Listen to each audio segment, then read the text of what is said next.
বাংলাদেশ এবং ভারতের মধ্যে ৪,১৫৬ কিলোমিটার বা ২,৫৮২ মাইল লম্বা আন্তর্জাতিক সীমান্ত রয়েছে। বাংলাদেশ এবং ভারতের মধ্যে এই সীমানা বিশ্বের পঞ্চম দীর্ঘতম ভূমি সীমানা, যার কিছু সীমানা নির্ধারণ করার স্থানে দুদিক থেকে কাঁটাতারের বেড়া দেয়া আছে। তাছাড়া ২০১৫ সালের ৭ মে দুই দেশের অনুমোদন সাপেক্ষে ভূমি পরিসীমা চুক্তি করে সীমানার সরলীকরণ করা হয়।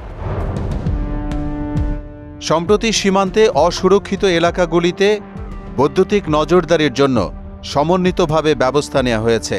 বিএসএফ যাকে বলছে ইলেকট্রনিক সার্ভাইল্যান্স অ্যাট ভালনারেবল প্যাচেস, ইএসভিপি। নতুন এ ব্যবস্থাপনায় একসারি কাঁটাতারের বেড়া লাগানো হবে। ইতোমধ্যে নজরদারির জন্য একাধিক বৈদ্যুতিক যন্ত্র এবং অত্যাধুনিক ক্যামেরাও লাগানো হয়েছে।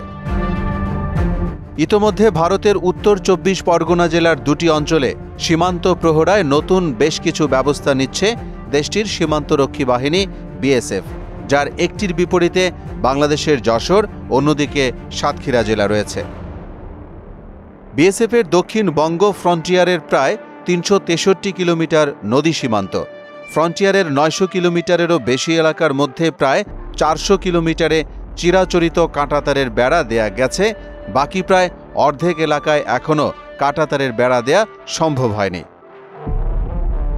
এসব এলাকায় আছে বেশ কিছু অরক্ষিত বা ভালনারেবল জায়গা, যেগুলো দিয়ে সীমান্ত অপরাধ বাড়ছে। তাই এসব চিহ্নিত জায়গাগুলোতে এখন থেকে প্রহরী থাকার পাশাপাশি সমন্বিত একগুচ্ছ অন্য ব্যবস্থাও নেওয়া হচ্ছে।